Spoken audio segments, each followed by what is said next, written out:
الصوم لله يجزي كيف شاء به الصوم لله يجزي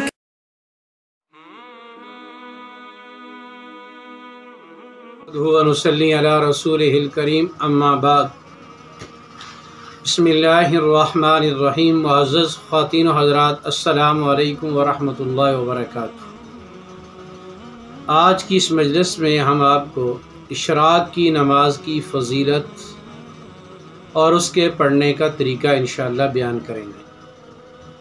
نبی کریم صلی اللہ علیہ وسلم نے صحابہ کی مجلس میں ایک مرتبہ ارشاد فرمایا کہ انسانی جسم میں 360 جوڑ ہیں اور ہر آدمی کے ذمے ہر جوڑ کا صدقہ لازم ہے. صحابہ کرام رضوان اللہ تعالی اجمعین نے آگے سے سوال کیا کہ یا رسول اللہ، ہر آدمی ہر جوڑ کا اتنا صدقہ دینے کی سکت کہاں سے رکھتا ہے؟ نبی کریم صلی اللہ علیہ وسلم نے جواباً ارشاد فرمایا کہ 3 کاموں میں سے کوئی کام کر لو. فرمایا کہ راستے سے تکلیف دہ چیز کا ہٹانا بھی صدقہ ہے.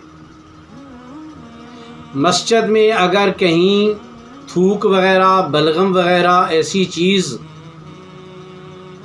کہ جو مسجد کی شان کے خلاف ہو، پڑی ہو، لگی ہو، اس کو ہٹا دینا بھی صدقہ ہے.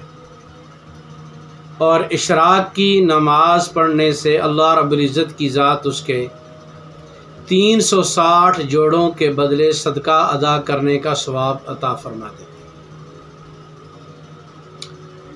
ایک دوسری حدیث میں نبی کریم صلی اللہ علیہ وسلم نے فرمایا کہ جو آدمی فجر کی نماز پڑھے، اپنی جگہ بیٹھا رہے، دنیا کی باتیں نہ کرے اور اشراق کی نماز پڑھ لے، اللہ جل جلالہ کی ذات اس بیٹھنے اور نماز پڑھنے کی برکت سے اس کے گناہ اگر سمندر کی جاگ کے برابر بھی ہوئے تو اللہ رب العزت کی ذات معاف فرما دیں گے.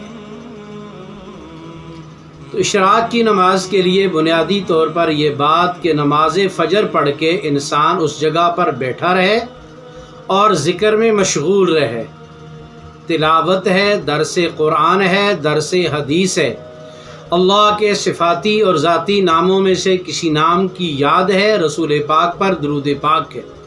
یہ تمام چیزیں ذکر میں شامل ہیں. دین کا سیکھنا ہے، دین کا سکھانا ہے، یہ بھی ذکر میں شامل ہے.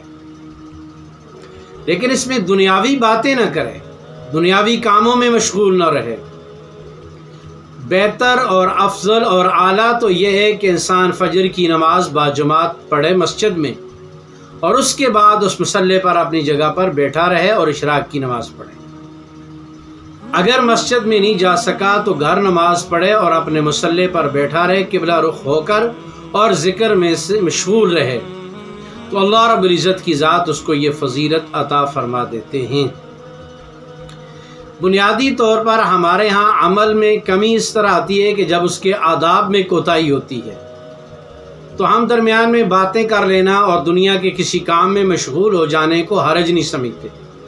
حالانکہ ہم ذکر کی حالت میں اللہ رب العزت کے دربار میں پیش ہو کر ہم اللہ کو اس کے سامنے یاد کر رہے ہیں اور اللہ رب العزت کی ذات کو ہم اپنا ایک سبق سنا رہے ہیں.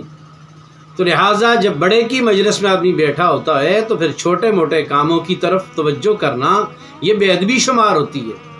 لہٰذا ہم اشراق کے لیے جو ذکر کریں تو اس میں قبلہ رخ ہو کے بیٹھیں اور یکسوئی کے ساتھ ذکر میں مشغول رہیں تاکہ ہمیں ذکر اللہ کی نورانیت بھی حاصل ہو اور ذکر اللہ کے بعد پھر اشراق کی نماز پڑھنے کی بھی نورانیت حاصل ہو.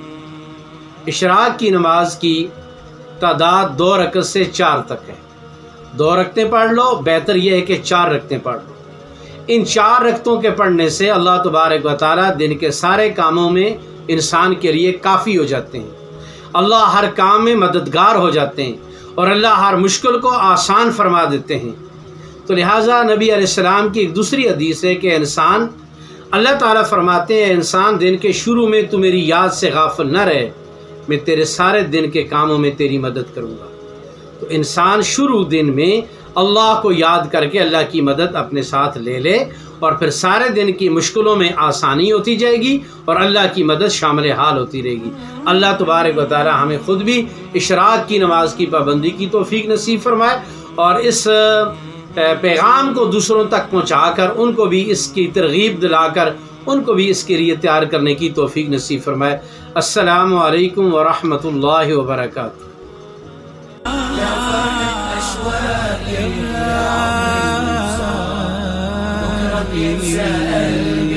كل أيام الصلاة